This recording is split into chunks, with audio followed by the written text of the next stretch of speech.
Welcome back, everybody. It is March of 2021, and this is episode 27 of What Is On My Desk.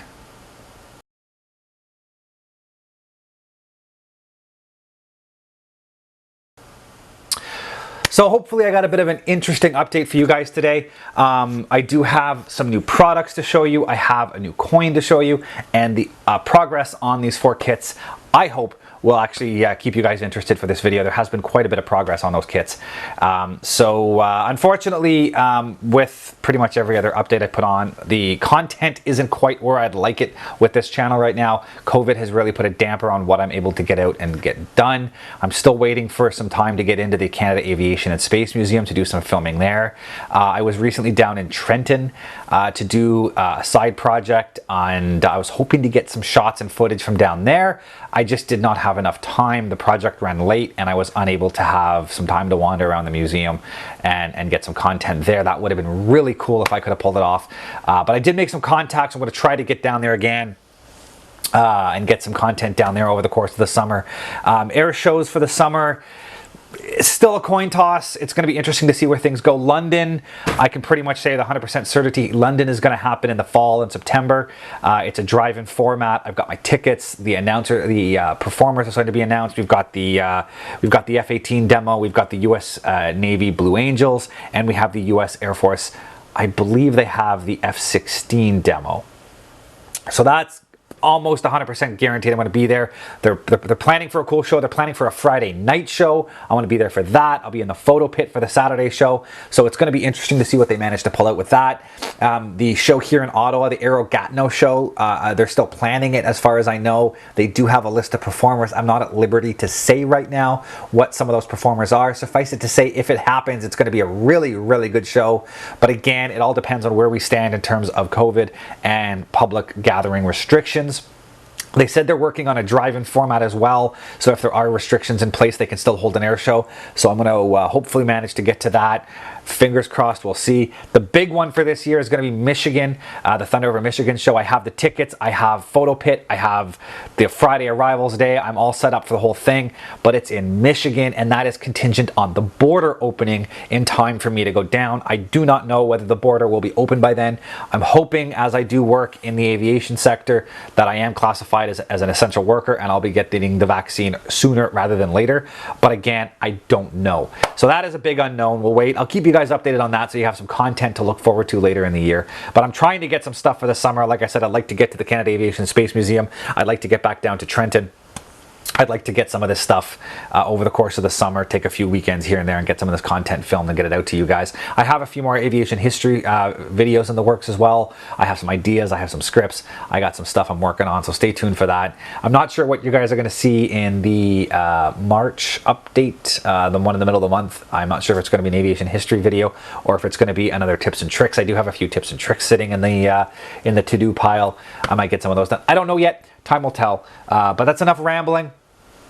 Let's get swung over to the desk. You can take a look at those new products and the progress on the models. But before we do that, as always, my name is Sean, and this is Sean's Aviation.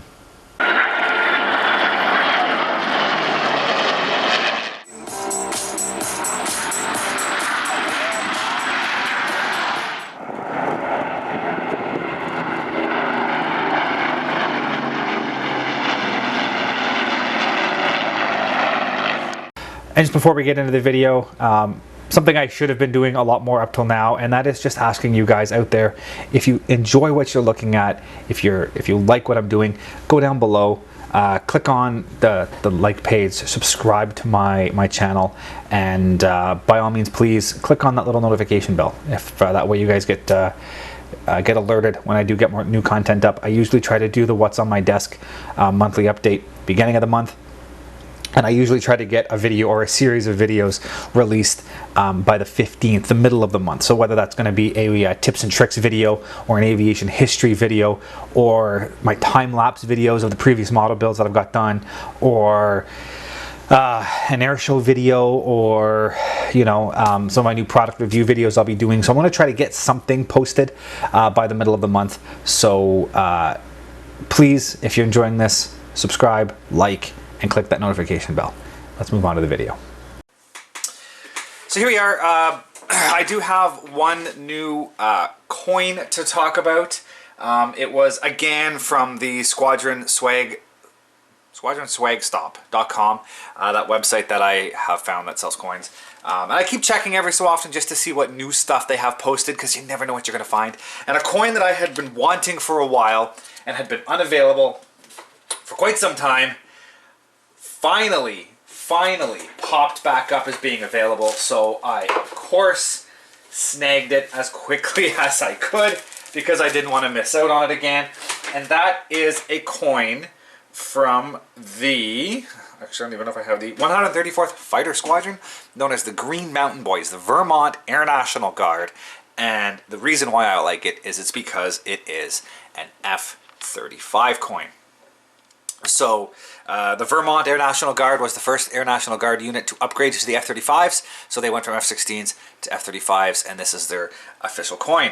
So I mean, it's different. It's the Vermont, the Green Mountain Boys have a very storied history when it comes to the Air National Guard and what they've done and whatnot. So this is their coin. It's very simple, really. I mean, there's not much to it. But with the F-35 on the front, you know, it does make for an interesting coin.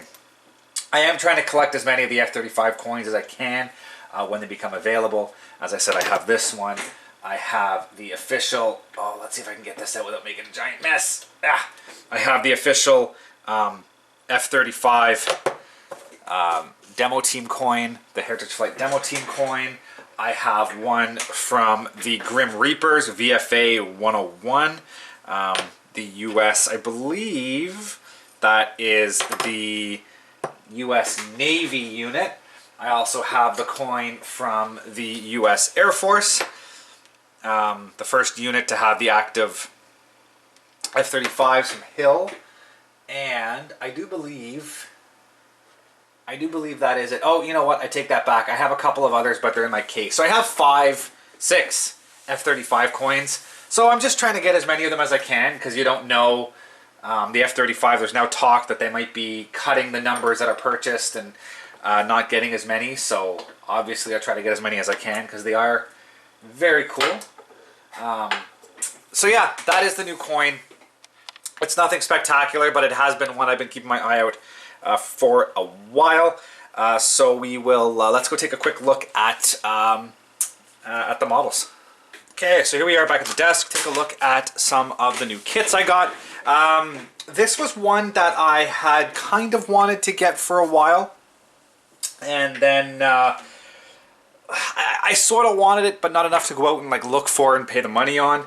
So it was something that was just kind of sitting in the back of my mind. I have a bit of a side project I'd like to do with it. And so I always wanted one just to have to do that side project, which I'm not going to get into just in case anybody happens to see this who knows the plan or knows the aircraft that I plan on doing, and then if word gets back to them and it's supposed to be a surprise. So anyways, as I was saying, the kit was something that I've been looking to get, wanted to do, but wasn't really willing to go out and kind of hunt the kit down and pay full price for. It was sort of a back burner, you know, brain thingy idea. However, recently, back at the end of January, Sprue Brothers had the aircraft on a daily sale, so I picked it up for $19 US. And as you'll see, I got a couple of other things. But anyways, so the aircraft I'm talking about after this long, probably boring introduction is the Eduard 148 scale L-29. So this is the weekend edition, so it didn't include the masks for the canopy and some of the extra stuff that came in their full sort of meal deal kit that they come out with. But it does include the decals for 2 aircraft. And Eduard is always a great model kit, so you know I have no worries about actually building this. So it's the L-29, which is Aerovodachody. It's a Czechoslovakian company, and they built this aircraft as a basic trainer for the Soviet bloc. And these aircraft are now common to see sort of in Western sky, especially in the US. This is sort of an entry-level jet for people with money, boys, and their toys. So we'll go over the kit. I'll start with some of the plastic. I just received this last night, so I haven't actually opened any of it, but I have done scanning some of the stuff on my computer for the website, but I haven't actually looked at the plastic. And I can tell you that the plastic looks really, really nice. It's a nice shiny gray plastic. Looks like it'll hold up pretty well to work. It feels a little on the stiffer side, so it won't sort of get, it's not soft plastic. It's a very stronger shape. So it's very good detail. Panel lines are nice, not too thick, but deep enough to hold a little bit of a panel wash if you go down that route. Lots of nice detail on the landing gears, even with like the engine faces here. You can actually see some of the, like the turbine blades on the engine parts. Cockpit has some decent detail in it. Sort of some generic looking bits and bobs on the side panel, but enough that it, with a bit of dry brushing, that will pop out. Nice detail on the inside of the air brakes, giving it that structure look. The padding on the inside of the cockpit is there. So definitely some nice look. The wheels have some nice detail on them, and the seats and whatnot. So first look, this is not too shabby. You can see here, so it's a duplicate sprue. It includes parts of the engines, the drop tanks, the seats, things like that. Stuff that you need two of. They just duplicate the bits. And looking at it, actually, it's an AMK kit, avant-garde model. So I'll have to look up the history of this kit. But it looks like it's an AMK kit, which Eduard has reboxed on their own, with their own decals and some of their extra stuff included. Like I said, this is the basic kit, so it doesn't have all of the features of their more advanced kit. But yeah, same with the wheel wings. Wheel wells have some nice detail in them. The insides of the flap housings have a little bit of extra detail. The flaps can be built up or down, depending on how you want to do it. I still don't know whether I'm going to be doing this wheels down, flaps down, cockpit open on the ground, or whether I'm going to be doing it in an air pose. I think I'll probably build it on the ground, just so it's easier for someone to display and shows off more of the model. A tiny little bit of photo etch, some parts for an antenna, and some hinges for the air brakes. That's clearly an Eduard part. It has an Eduard part number on it, whereas the kits, as I said, is AMK. Clear parts come in a separate bag. Always nice to see that. Pretty common with the newer kits. The manufacturers kind of learned their lesson, and it does come in a separate pieces. So you have the forward windscreen, the forward cockpit, which opens to the side, then the rear cockpit, which slides back, so you can pose it in an open position. You also get the blast deflector between the two cockpits, as well as some of the lights and whatnot. So it's definitely a nice little kit. Quickly go through the instructions. You get a really nice glossy paper instruction from Eduard, very typical of the Eduard instructions. Same kind of look as all their other ones. Lots of nice detail in their instructions. It gives you the option to either paint or decal the instrument panel, depending on how you want to go. You also have a little bit of work you need to do because the rear seat has some modifications you need to make it accurate. So there's a little bit of here you have to remove, and then here on the seat you have to remove some parts for the rear seat. The interesting thing, which I'll show you in a bit, the seat itself comes with a decal. So the seat cushion, seat belts, everything's a decal to really make that seat pop, which is a really interesting way of doing it. I've never seen it before. I'll show you that decal a little later so you can see it. So anyways, you put that together. A little bit of a busy section here. You got a lot you got to go through here with part of the nose section and the engine, installing all the cockpits, some extra pieces in it. There's a lot going on, and you really need to pay attention to what you're doing. It also says don't forget to add the nose weight balance, but nowhere on the kit does it tell you, or in the instructions does it tell you how much weight to put in the nose or where to put the weight, which is a little interesting. So I'm not too sure what that means when it doesn't really give you any instructions onto where to put the weight or how much weight to put. So we'll have to see how that goes. I might end up, if I put it with the wheels down, pinning it to a base. We'll see. Anyways, here you got the flaps. You can remove the flaps if you choose to build it, the pins I should say, if you plan to build it with the flaps up. It's got a neat little piece here for the intakes. Actually a bit of an interior intake piece, which is always nice to see. So you have some structure behind those intakes. Yeah, it's a nice set of instructions. Tail comes in nice couple of pieces to get the right look.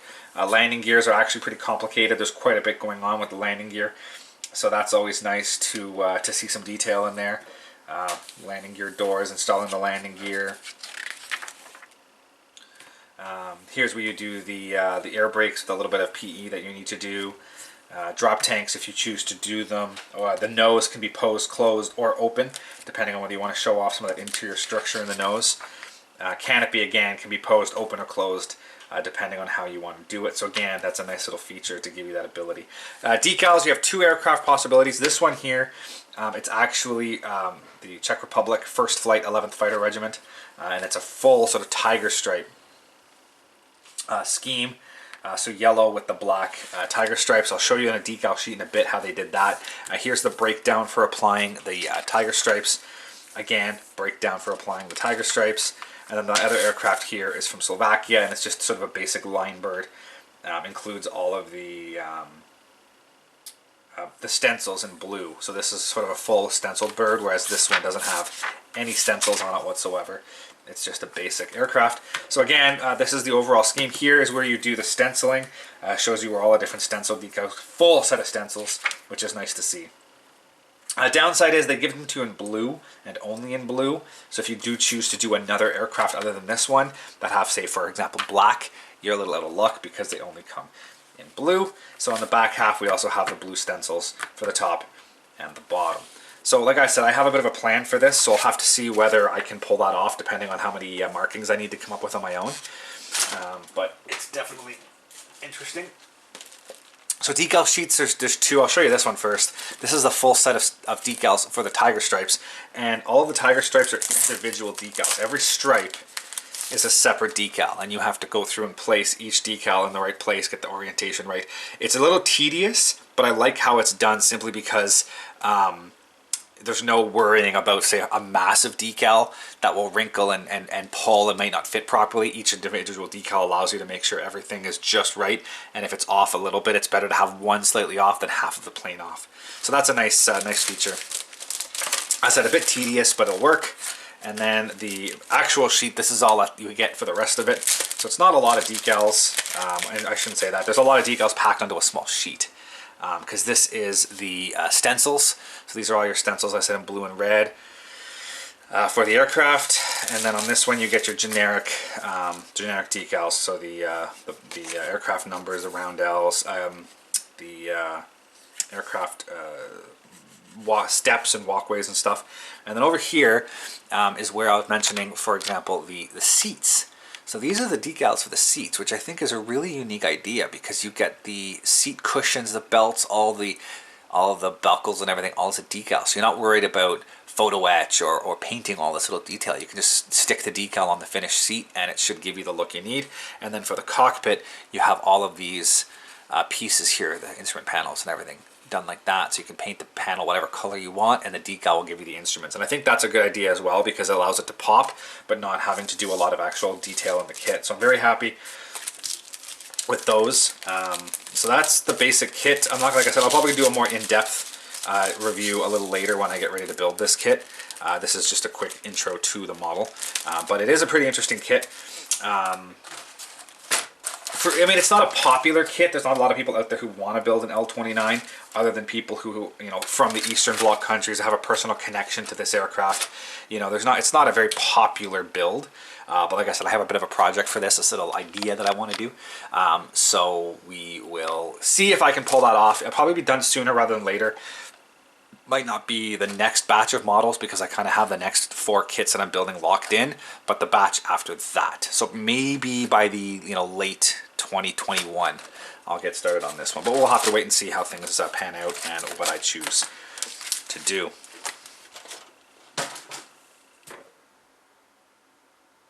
So the next thing we're going to look at is the. It actually came in the same kit, the same box as that kit, the L-29 from Sprue Brothers. And it's, if you remember last month, my What's on My Desk, I talked about the B-24 kit that I got. If you didn't, I'll put a link up here to that last monthly update where I went over that B-24 kit, and I had said that I wasn't sure what I was going to build it as.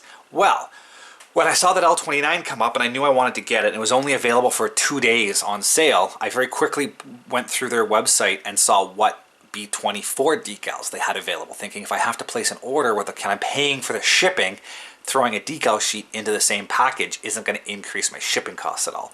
It's sort of you pay the shipping for the largest item, and if you put a bunch of smaller items in the box, it just, you know, for the most part, your shipping doesn't go up. So I figured if I'm going to buy a decal sheet, that's the time to do it, because the shipping is effectively already paid for. So I looked through their sheet, their site, and I came up with a Kits World sheet that I was interested in building. And I had sort of been leaning towards doing an olive drab paint scheme because I didn't want to have to worry about spraying Alclad on a monogram kit. The plastic isn't the best with the raised panel lines. There's going to be a little bit of damage on that from cleaning up seams and sanding, and it's going to show with the Alclad. So I wanted to go with a painted camo to hide some of that imperfection, and there isn't a lot of options out there for camoed J model B24s, but there was one, and it is this. And this is the Kits World Zodiacs set. So the 486 bomb group had aircraft painted up basically in the Zodiacs. They had 12 aircraft painted up in the 12 signs of the Zodiac. And Kits World did a set of all 12. Now there are only 11 characters apparently, because one aircraft, Taurus, never had the artwork finished before the aircraft was lost. So it was never done up as a full decal sheet. But the Kits World sheets come out with groups of 2. And on each one you get 2 different aircraft from that unit painted up in different Zodiac signs. And as I'm a Virgo, I thought, let's just go with Virgo and get it over with. So the instructions are actually basic. This is all you get for the instructions. It's literally just a copy of the decals on the back of the sheet, and then this sort of quick review. This is all you get because you don't get much in the decal sheet. So this shows you, for example, where the artwork goes, where the squadron markings go, which codes to use for that aircraft, how the tail is arranged. Then at the bottom, it shows you the wing, and then here, even though it's the wrong markings, it doesn't match, you know, this is aircraft, kilo, and golf, but here it shows echo. It just shows you where the orientation is on the other side. So that's all you really get. You get the nose art, and you get the squadron markings, the aircraft, and details. That's all you get. Any other decals, stencils, anything else you're going to have to use from the kit. So it's a very basic sheet, and I mean it was priced right as well. And this is the sheet you get. So as I said, with the Virgo, you get the artwork. You get the K, which is the aircraft for Virgo. You got the number on the tail here for Virgo, and the K's for the tail. Then here you've got your tail, the markings for the tail and the wing. And then this here, this is just your markings. So these are your markings for Pisces, for Virgo. These are your markings for Pisces. And then these here are your common markings for both aircraft. So you can only do one of the two, but you do have the extra artwork. You could decide, if you decide to sell to somebody else, you do have the extra artwork to sell. If you choose to do that. But yeah, so that is that's basically it.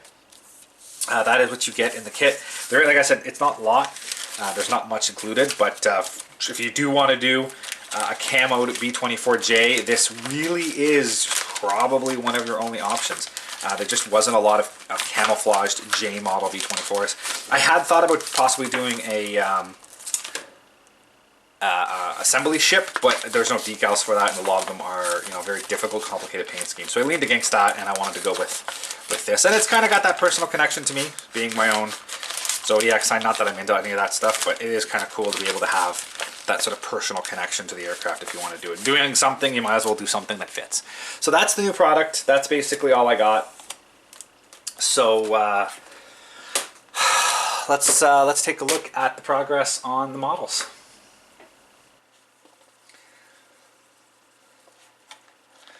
So here we are at the desk. Take a quick look at the update on the 4 kits I've got going.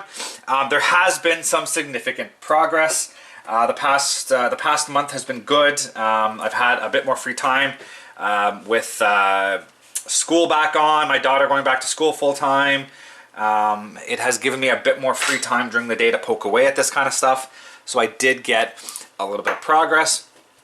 So we'll go in the same order. We will start with the 0, and whether you're going to be surprised or not, I'm not sure, but the 0 has been painted and it has been decaled.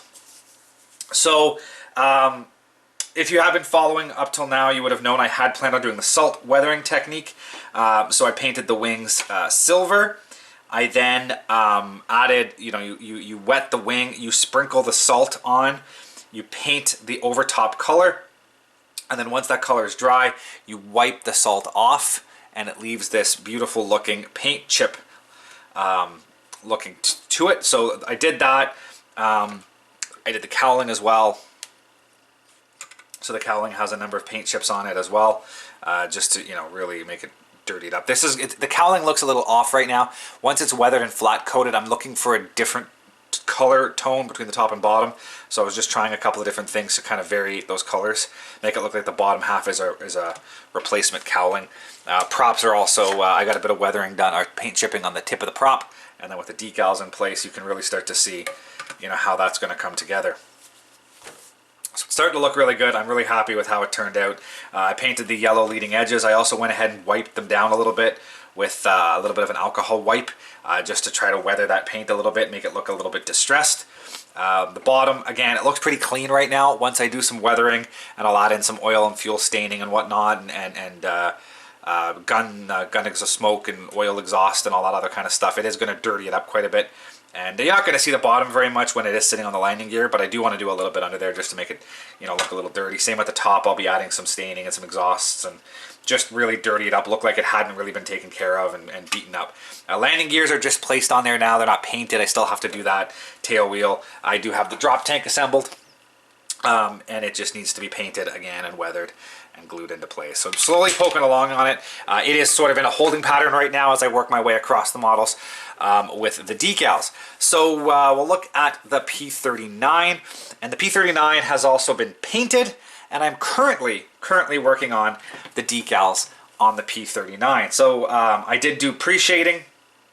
I did Model Master Olive Drab overall coat.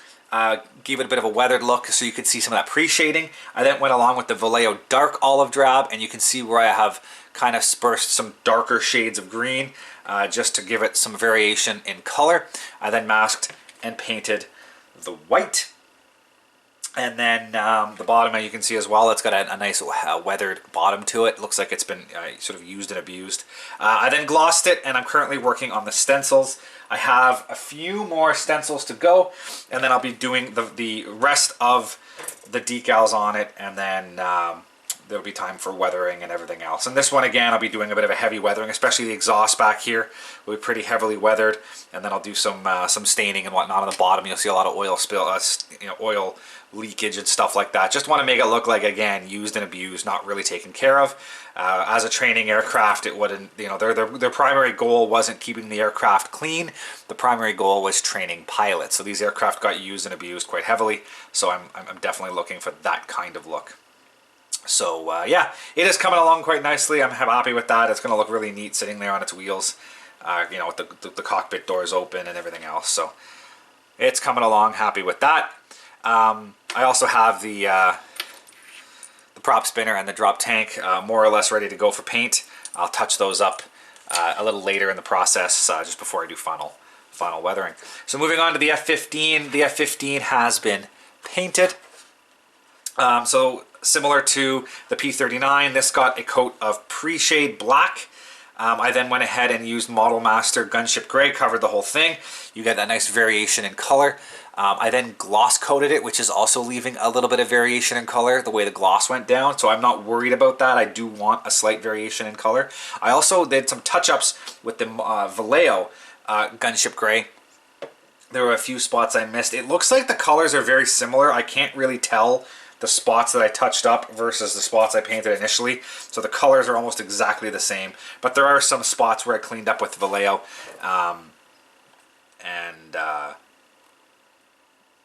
Yeah, like I said, you can't even really tell. But there are some touch-ups in there. Again, it just gives it a little bit more variation in color. So the next step, this is now effectively waiting for decals. Once I finish the P39, I'll move on to this. This has a ton of stencils on it. So it's going to take a while to poke through getting all of this done. But once I get the decals on and I get the sealant on, I'll do a bit of weathering and then I'll flat coat everything. At the very end is when I'll be painting these sections here, which we painted in a Alclad titanium color, top and bottom, and there's a little bit along the sides here. That will all be done at the end. After I flat coat, because I don't want to destroy that metallic look. So that'll be one of the last things I do on this. But it is coming along, again, like I said, just waiting on decals at this point as I poke through on the P39. But it is going to look amazing when it is all done. I'm going to have all the weapons loaded up on it and whatnot, so it's coming to look good. The intakes turned out really nice with those sponge blocking. I used the masking to get that nice edge on the inside, so the color wraps around inside the intake very nicely. So I'm very happy with how that turned out, and the masks on the wheel wells worked out quite well. So they were ready to go. Like I said, decals, weathering, and then a bit of flat coat, and it is finished. Tails have also been painted and weathered and are waiting for, well, pre-shaded and painted with a bit of weathering on them, and they're just waiting for decals as well. So moving along on that, and then the C45, basically at the same level as everything else. It is painted.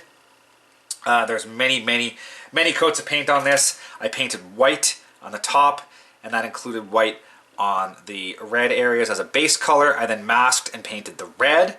When that was dry, I pulled the masks, remasked, and I painted the aluminum paint on the flaps and ailerons and elevators. Painted that, pulled the masks, remasked again, painted a gloss black base coat and then the Alclad on top, and then I removed all of those masks to get to where I am. So there's been a lot of work on this with the masking and pulling and making sure everything was done in the right order. It is ready for decals. I've sealed it with a coat of Alclad's clear gloss, so it is ready for decals. Once all the decals are in place, it will get sealed again with Alclad gloss, and then at the very end, after everything's more so basically done, I will mask off and I'll paint the tops of the cowlings and the top of the nose in flat black. And that will be the last thing I do, and that way all the decals and everything will be glossed and sealed, and I don't have to worry about flat coating that black. It will already come out in a flat black look.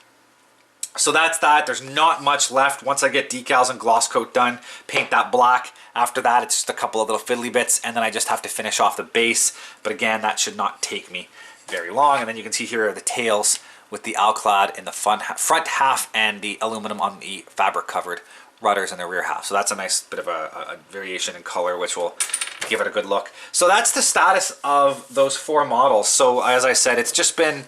the past month has been a lot of painting, masking, painting, wrap masking, painting, you know, over and over and over. So that's eaten up most of my time with this. But I am moving on to decals. The decals are coming along. Very happy to see the decal process. It also means I'm nearing the end of these kits. So hopefully in the next couple of months I'll be done and I can move on to the next set. Maybe, I don't think I'll be done by next month. I think next month will still be an update on these 4 kits. But the month after that, so that takes me to what, May? Most likely May, June at the latest, I'll be introducing the next kits that I am working on. So if you are interested in that, please stay tuned. Otherwise, thank you again for watching this series, and I do have some more content coming out this month, so stay tuned for that, and I will talk to you later. Thank you for watching, guys, and as always, if you are interested in any of the content you see, you can access my website at www.seans-aviation.com. You can see all the latest pictures of aircraft and museums and the build logs of all of my current models and past models on that site. And if you're interested in any of this content, please click the subscribe button here on YouTube to follow more. Thank you very much, and see you guys next time.